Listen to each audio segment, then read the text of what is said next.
ขับไปบางปอนการหลังมนเมียนเก็บมนุษย์สลับเก็บบางปอนขมายเยอะเนี่ยแต่ขับไปท้องมันนะ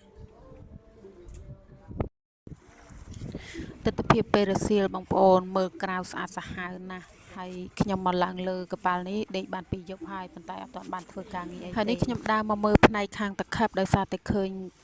ខាងតខិបហ្នឹងគាត់ចាប់ផ្ដើមធ្វើការអញ្ចឹងហើយខ្ញុំក៏ឆ្លៀតមកថតឲ្យបងប្អូនទស្សនាហើយផ្នែកខាងតខិបហ្នឹងគឺជនជាតិថៃណាបងប្អូនអត់មានខ្មែរយើងទេជនជាតិថៃសុទ្ធតែម្ដងព្រីអញ្ចឹងបងប្អូននេះអង្គព្រីអញ្ចឹងហើយគេយកអាតខិបហ្នឹងយកទៅគៀប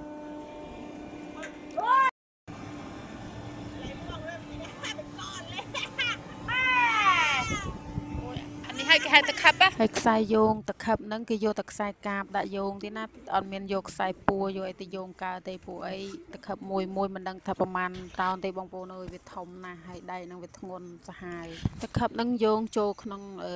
លបាំងខាងកប៉ាល់ហ្នឹងគឺទៅយកមនុស្សទេមិនយកទៅគៀបអង្គគៀបអីទេយោងមកលើហ្នឹងបងប្អូនដោយសារតែពួកគាត់ខ្ជិលឡើងតាមចដាពួកអីឡើងតាមចដាវារៀងយូរដែរអញ្ចឹងបើយោងតែមួយផ្លែតដល់លើតែម្ដង